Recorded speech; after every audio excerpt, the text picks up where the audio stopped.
Sejam muito bem-vindos mais uma vez. Estamos a entrar na reta final deste congresso, mas ainda há muito por explorar e nesta fase do congresso destaque para as telecomunicações. Vai acontecer o debate do estado das telecomunicações, mas também essa área vai ser abordada de uma outra forma. Já agora, até porque há setor que está If there is a sector which is being a target of AI and all technology advancements is the telecom sector. So let's see if 5G is good. Can you imagine 6G? Let's see what's happening in telecommunications right now. A culpa é dele. Ele é que falou do 6G.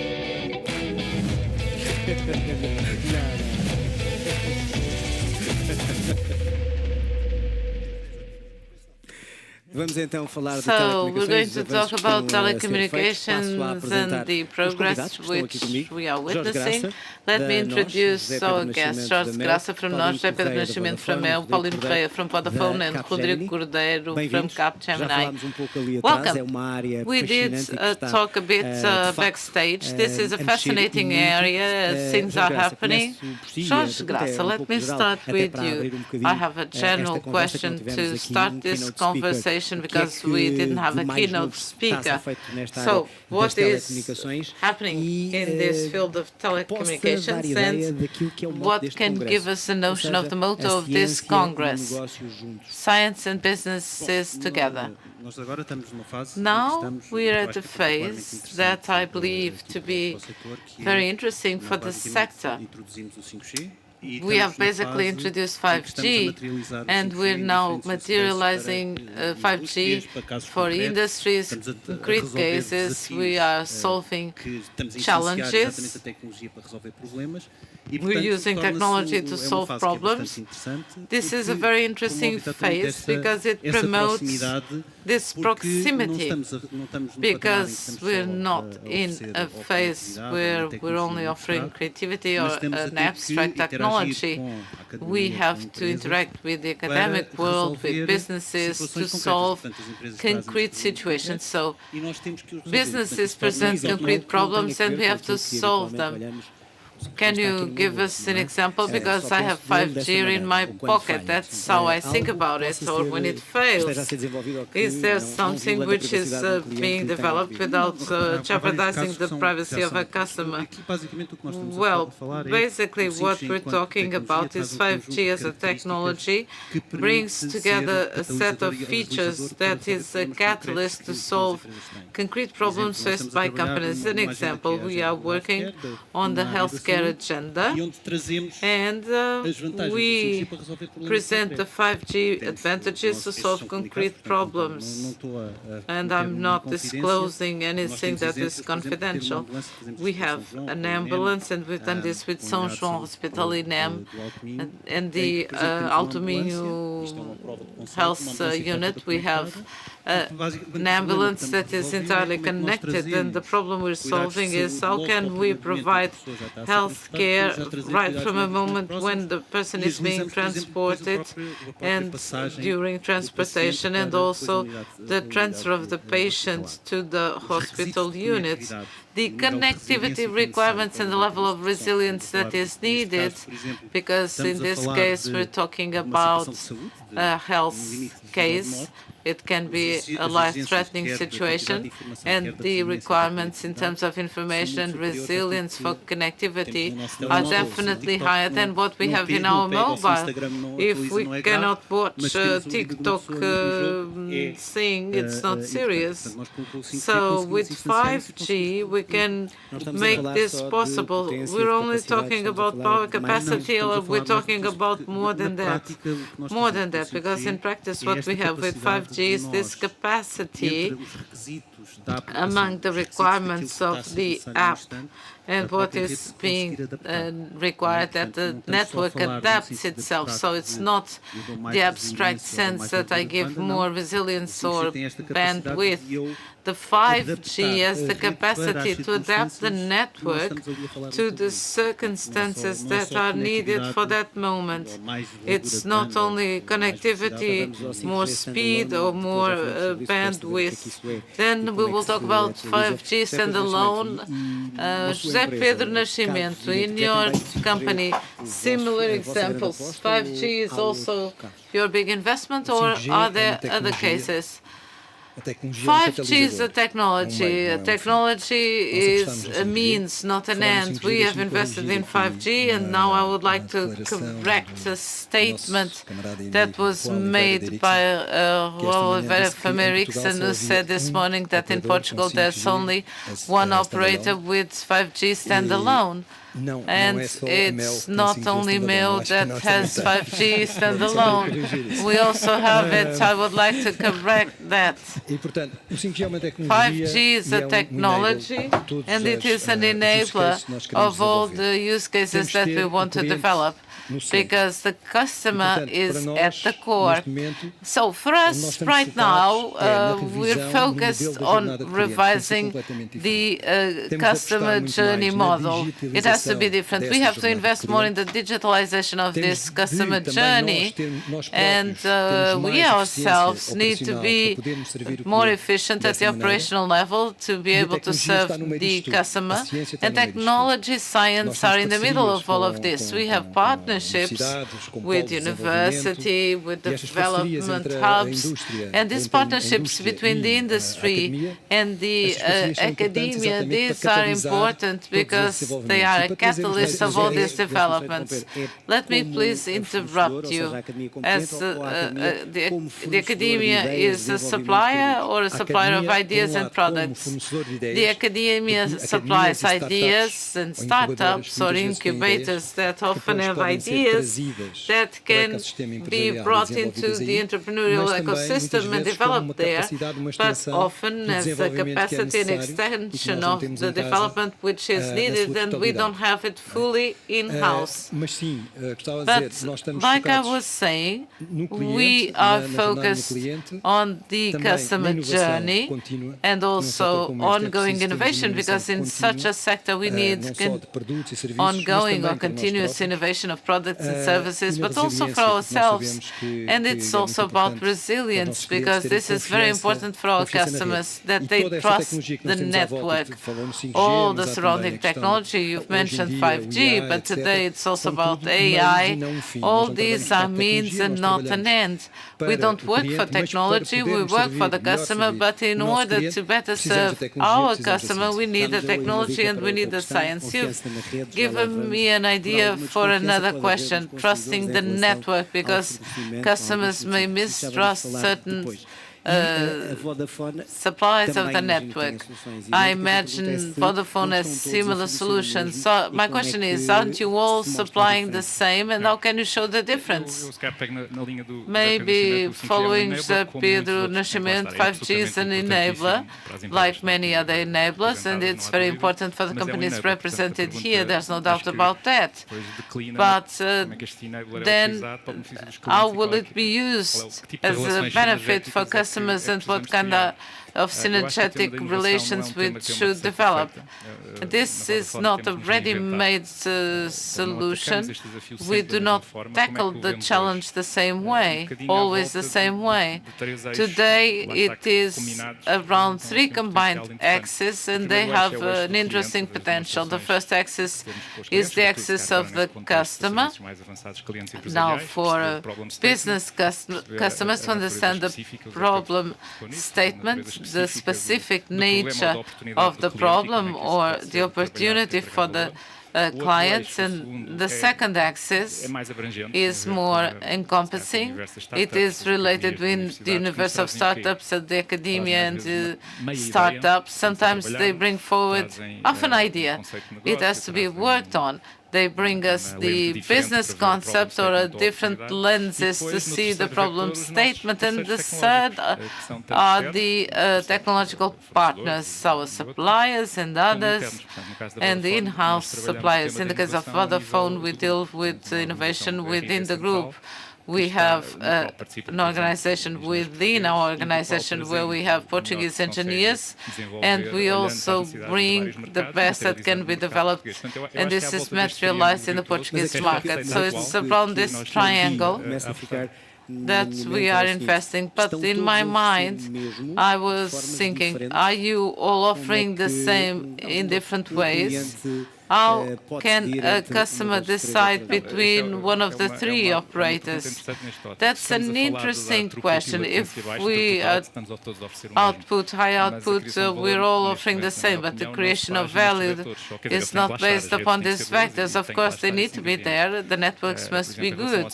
Regarding 5G, for example, the promise is more interesting to go deeper in terms of control and deeper integration. 5G can be better used if we have deeper integration with the customers, starting with the more sophisticated customers, and with a very good network value will prove itself. Rodrigo, this is a kind of telecommunications à la carte. So it's not the menu that you're offering, but rather the needs of the different areas, different customers that generate this need for a new product. How is all of this brought together? In reality, it was what José Pedro touched upon, and Jorge and Paulino. We need to see the technology in a different way, and the knowledge of the customer is different. And technologies today enable us to have real-time knowledge about the customer and about the services that we can make available. In reality, operators already share networks and infrastructures, so now they must differentiate themselves with the services, because the level of the network is so good for the three suppliers that it's not the quality of the network that will strike a difference. So how can you strike a difference? It's clearly this engagement that the operators can have with their customers, and to have differentiation in the services they provide. And that's work to be done by marketing. I think it's the work of all of us. And now let me pray at my own chapel and blow my own horn. The fact that we work with all the sectors in a cross-cutting way, we can help regarding the challenges and the realities of the different sectors. I believe that today it's not enough to sell connectivity to client A, B, or C. We need to sell a use case and the solution. Just like Jorge said, it's not enough to have an ambulance that is connected. It's about bringing also all the other services. And this is how we will shift the paradigm regarding how we sell the telecommunication services. Speed, latency, resilience. Well, if we want to have this conversation, that must be there. It must exist. What we're trying to convey here is that we're not going to deliver a service or a solution. We're going to solve a problem. What will differentiate us is our capacity between the capacity to interpret what is being stated, because that requires an exercise in itself, because I can see what the problem is, and each of us will have different leads of interpretation, and then we must have an architecture that must necessarily be flexible to be adapted, and we need an ecosystem of partners, a discipline of the teams to interact and use and integrate different technologies. And if we want to make up a solution, that must be robust, solid, and efficient. And this is what is going to differentiate us. Some will be able to solve the problem, others will not. So, in your case, there is this correction that there are two companies with 5G standalone, For those who are not experts on this, what is the advantage of this 5G standalone? Is it a reality already, or it's work in progress? Mas tem expressão em termos de mercado? Há aqui várias. Primeiro vamos só explicar o que é o 5G standalone. First, could you explain 5G standalone? With a more visual explanation, is that 5G standalone is like when you take out those wheels to learn how to ride a bike. The bicycle goes faster and further, and 5G standalone is a terminology we use, so we take all the anchors and all the dependencies of 4G technology, and we can fully explore the 5G capabilities. So the emancipation of 5G comes with a standalone. This is what basically it means. So regarding what it enables us to deliver all the promises made for 5G. So we're able to have the speed, the latencies, the resilience, and the capacity to do the slices, and that is the capacity to give certain features to the service. So there's a flexibilization of the service, and there's also the possibility of customization, more freedom in terms of customization. So it's an upgrade of the normal 5G. More expensive, definitely a lot more complex in terms of the delivery. I believe we in Portugal have the advantage of having 5G standalone in production, and outside Portugal this is not so common.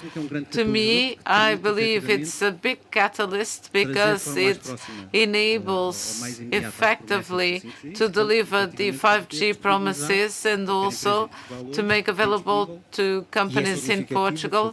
And is there a significant market share in Portugal or not yet? There are two markets. There's the B2C and B2B. In practice, for the final consumer, it depends on the evolution of the terminals. It is more dependent on terminals and the possibility to explore the new capacities of the 5G standalone. And this will have, of course, the natural cycle of the rotation of the terminals, and this will happen naturally, I would say. But of course, I can hear the other panelists. From the viewpoint of the final consumer, it's not obvious a trigger for a day-to-day use of 5G standalone, because it's not that different in terms of experience. On the side of B2B, it's different because it gives us a wider range of responses and to customize, for example. Can you give us an example?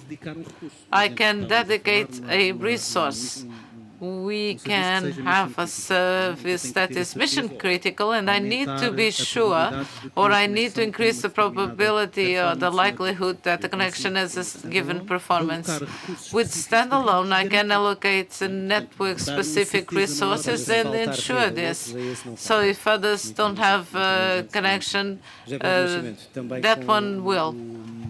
José Pedro Nascimento, with the 5G and the standalone, is this the way forward for the future of the 5G? Or, as I said, it's just an upgrade of 5G, and I'm being provocative. We can consider it as a 5G operator, but it's a different concept, and it is the future, as George mentioned. 5G not standalone, no, it's connected to anchors that doesn't enable most terminals do not support the standalone 5G. It has to anchor in 4G. We release the technology, their legacy, and then you can use 5G fully. George mentioned quite a lot of explanation. All services, B2Bs and high-end services that require adaptation to guarantee a quality service and resources at the right time. We only can do it if we have the 5G standalone and the adequate ones in the network core. And what's complex is that this is an ecosystem that doesn't work by itself. We have 5G standalone core. No, we need to integrate it with our activation, enabling services, billing, CRM. Everything has to be integrated with a code, and that's why the scalability is important in the short term. But it's not that relevant. That is B2B cases are still being developed, and for the end user, there's no difference. And there are very few terminals with legacy, with not much capacity regarding the terminals, but it's the lack of capacity to supply, to deliver. No, relating to the terminals, the terminal industry hasn't yet produced them, and some will be only ready in the fall, and the few that exist are residual, but the service is available, and those that have that service can use it. But as George mentioned, there's not going to be a very big difference. Now, these are services that will be applied to more sophisticated solutions and for companies. That's why Vodafone is not investing in standalone, that it doesn't make the difference. Thinking about CG, we have common principles, and I share most of my colleagues' views, but how do we define the value, the standalone value? Essentially, two ways: a greater control of network control, more real-time granular. By the way, we have some control that seems standalone via quality service. This was a splendor, digamos, the word used by Sepe. We do have a much more effective control than the standalone. The second aspect to this value is smarter. Why? Because there's an integration with the client system to do what? To triggered self-care, analytics, so it will be possible only with this standalone to develop this application to be able to use 5G potential. Vodafone has already invested in a standalone in several markets, and in Portugal we want to start deploy the NPM concept. These are solutions dedicated to our clients. We have Simpor flagship, which is relevant. It's a bubble specifically adapted to the client because we believe, and according to the client, there are clients that know how they're going to be use that technology, and others will have to be guided by people in this panel and other partners. So we need to carry it out. We need to co-create use cases with our clients. We have the technology, but to do what? This is still an open problem statement. Vodafone sees value in the NPM project. We've already invested with specific clients. We are also doing a European exercise. This technology is paving the way. Are you considering the CG? Yes, maybe we can speak about CG in the next round, but I believe that it's the only future. This future has to be built with the client. It's not one more speed which is launched or one which is part of a package. It's blender. Rodrigo, after listening to the cases that were mentioned and the need for the client, the 5G standalone is not a niche. It hasn't yet been generalized. This means that the technological development is more in the forefront, and the client has been aware of its potential. The technology is available and it exists, but not all clients. If we take a look at Portugal, 99.9% of B2B or SMEs. There's small, medium enterprises. We have 1,000 SMEs. Among them, 5 are operators. Then out of these 5, we have companies providing services that is 20-30% that could purchase, could acquire. And it shows that our entrepreneur fabric does not help to create, to launch this massively. I might not be right, but because of lack of a need, knowledge, potentials, we have several things. And maybe we have an industry that is old. Our industry is old and grew as it did. We have an industry maybe that is not yet prepared. And honestly, the way to sell 5G is not the same as when we sold connectivity years ago. Maybe we have to help and learn a bit more on how to sell and how to bring in value so as to show what that value is. The technology does exist, and I'm speaking on from my side to show my clients the potentials behind 5G. Yes, and just to add another idea, it's not an adventure that only competitors will be, competition will be with OTT, hyperscale. All these agents will build a value in the standalone, 5 standalone adventure, and then it's how to harness to take advantage of that value. But what's very important is, first of all, is where to find it. And decodifying, well, there is a challenge. When we speak about use case, we're not speaking about IT. There are two worlds. There's the IT world and the operating technology world. So the challenge that lies is that the huge, this is natural. It's normal for things to take a long time. The use case I'm working on, I want to optimize the floor of a factory where I have to change. So a factory has to have a productive process. The company itself, the factory, will not change its productive process in 6 months. It does not happen. The investment cycle, when we're speaking about we're not speaking about 3-4 years as we have in IT. These are investments that will take 10-15 years. So there's that challenge, additional challenge that we face. We're speaking about investment cycles and decisions, which are much more complex than just deciding on, I'm going to launch an app, change a portal. So up to what extent isn't there a rapid advancement of technology? There are many companies that are still at 4G, 5G, and they don't understand the potentials that exist. And this has been the debate in terms of 5G earlier. That is, we were able to accelerate functioning in terms of catalyzer. We impact the decision-making process of our companies from that moment.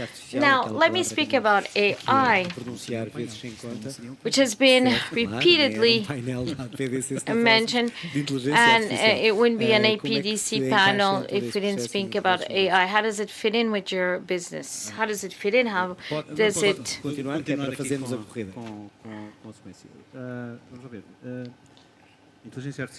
AI is undeniable, but it was already so. We need to demystify. This is the debate of what is Gen AI with the Chat GPT and so on. But in reality, in NOS's case, it's not very different than the other operators.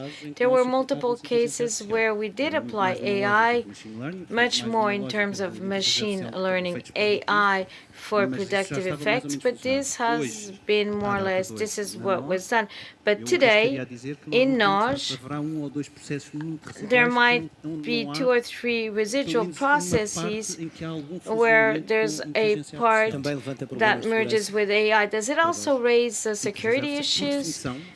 By definition, this step, and this happens with Gen AI, The barrier, while predictive, was more closed. There was more umbilical applications, more closed into a process.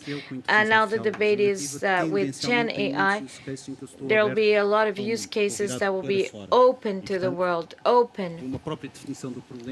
And by defining the problem, my surface is exposed and changed. While I had a human interface that interacted with my systems, now I have an interface, which is a chat box that belongs to my system. Yes, it does raise issues, raises very different issues, and issues like safety and security, and how they speak with the client, ethics, privacy, new problems that by exposing processes that have been closed, there was a human element protecting, and now we're opening with AI, with Gen AI. Zé Pedro, AI used by the operator, up to what extent this boom of new AI, this new AI can also bring new clients, challenges for those providing the service. As George said, it's undeniable. We need to implement an AI in everything that we do today. We can't say we can't use it. Customer service, we need to incorporate AI in our services deployed. And not too long ago, we launched a free of charge app with Perplexity. Try it out. It's an AI app, which is very interesting. But essentially, for our in-house processes, there has to be a mapping of these processes and the simplification of that business. And AI has to work in our favor to reduce costs with more operational efficiency in terms of network operation. The AI ops based on AI, these networks based on AI, allows us to anticipate failures, to be able to take action, not only in terms of network equipment, home equipment. We do also have processes for remote diagnosis, supporting field force, in-house team management, and also relationship with the customer relationship, like call centers and so on.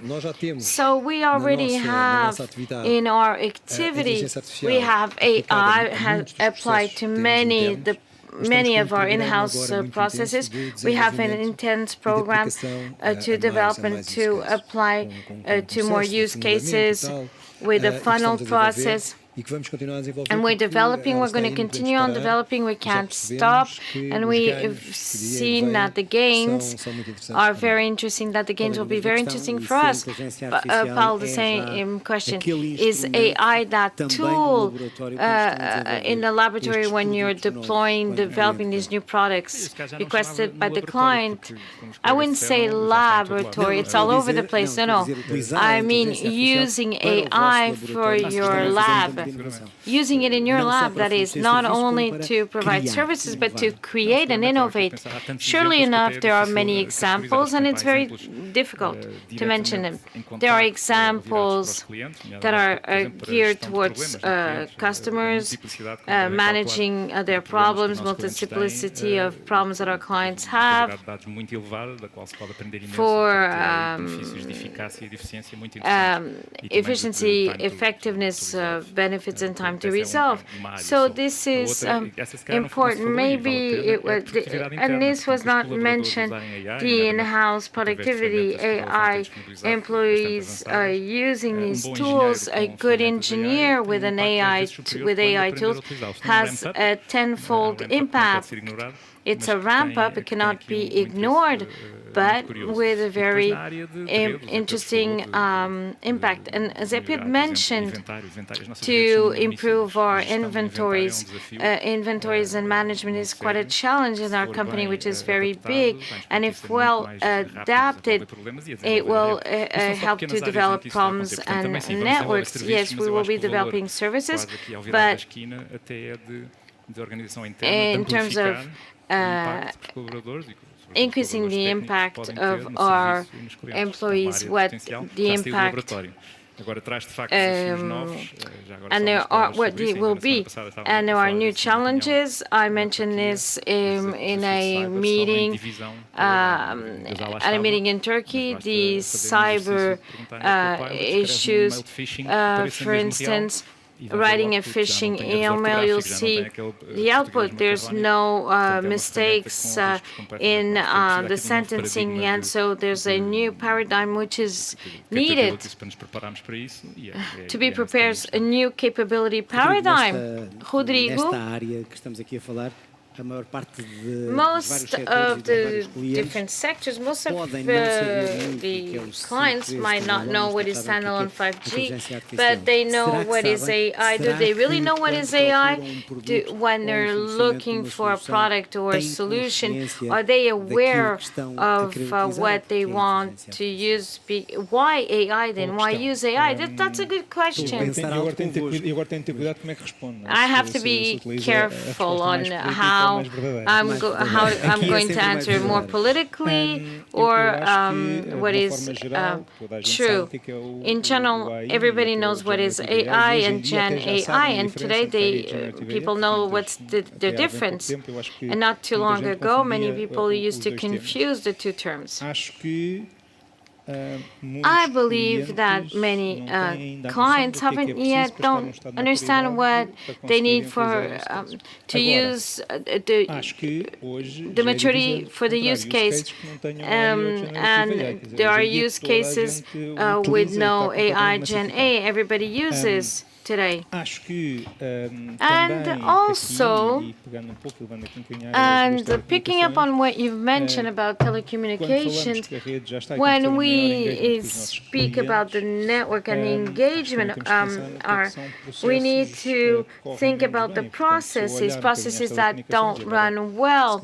If I take, when you take a look at the market, the telecommunication market, there was telecommunication massification 20-25 years ago, and there was a very clear need to optimize the call centers regarding the customer interaction and others that use chat box. So a person, sometimes when that person is part of a process and the person has a question and wants to speak to the operator,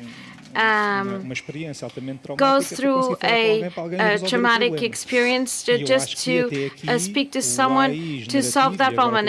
And Gen AI, and now there's cognitive AI, and this can help to bring another way to interact with the customer and guarantee engagement. There are customers saying, I just want to speak to a human, I want to speak to a human being, not a robot. So,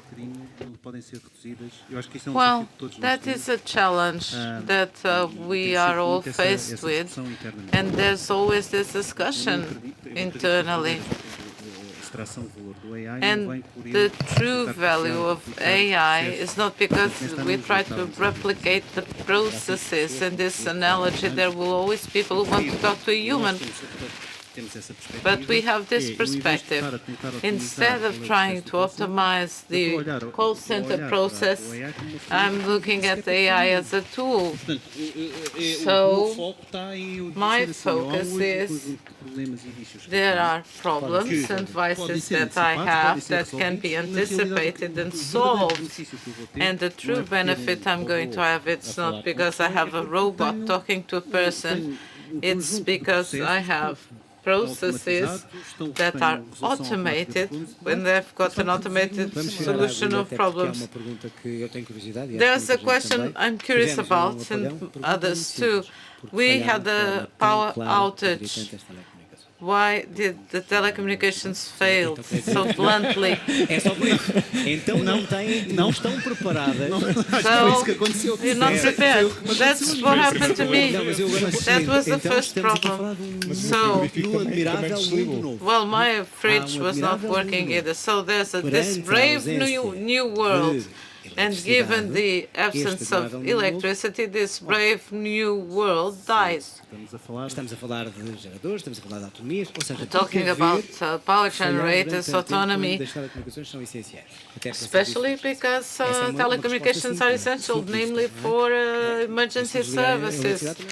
Of course, if there's a power outage, nothing works at home, but I may decide to buy a power generator.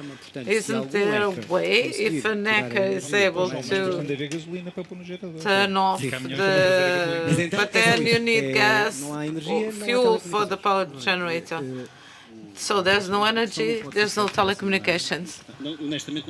Honestly, you cannot ask a question like that. And today, reports are being made to find out why there was this failure. There are some authorities that want to know. And you're responsible for them. So if the answer is because of the energy failure, the focus was the energy. And when you take the focus out of the energy to telecommunications and there's a power outage for 11 hours in the country, the bad guy is the telecom sector. But now, if we talk about MEO, there's a way to mitigate a power outage. And in all our plants, the service platforms, the core network, all of those buildings have assisted energy. There's generators. So nothing failed during those 11 hours of the outage. We must make sure logistic corridors and establish procedures to enable the resupply of fuel in these buildings, and that does not exist. So, formally, we're not integrated. Organismo crítico nestes aspectos e, portanto, tudo o que nós conseguimos de reabastecimento. So everything that we managed to supply with fuel was through special contacts at Galp, because we don't know when we're going to have energy back. With the mobile network, it's ubiquitous. We cannot have a generator in every site. In the case of MEO, the fact that we lasted longer, meaning at the peak, and that's the 5. I have here the Auckland report, and I see Portugal and Spain, and Portugal has the clear drop. It's 50%. With all of this, did something change if we face this again? Well, I can only speak on behalf of MEO. In the past 5 years, we've invested a lot in the renewal of the mobile infrastructure. We've renewed the technology. We also renewed the infrastructure because it's not useful to have very sophisticated energy, and it's dependent on power failures. And if they last long, this is something singular, but you have short power outages. There's a fire, there's a thunderstorm. So we invested a lot in the system, and this enabled some resilience. And we never had a full blackout of the mobile network, but at 5 p.m. we had 30% of the sites tested in service. So if this lasted 4 or 5 hours more, the batteries would run out of power. So it's not feasible from the economic point of view to have the mobile network ready to last a full day of power outage. So we would have to reinforce the batteries in every site. So if it happens again, we will go through the same problem. Like I said, in the core network, the fundamental services, we have the guarantee that nothing fails because we have assisted energy. What we need is to ensure there's a supply and logistic corridors. But for the mobile network, so are we ready or not? Well, I remember that the president of ANACOM, she will join us soon, that we failed, but you cannot fail again. Well, first of all, it's an unprecedented incident. The issue is, will it change assumptions for the design of the network? And we're again discussing this at the European level in Vodafone, because the reliability of the grids in the different countries is very different. And usually there's less resilience for energy, namely in certain African markets. So the issue is, will the assumptions change? What failed was the energy supply, and we may have very robust systems to protect the data centers of Vodafone. We have contingency plans that reach the point that if it's an outage that lasts several days, what kind of actions should be developed to increase the autonomy? So, but in this case, that was not enough. No, for the data centers it was enough. It failed in the head office. So we should be at the same level as Spain.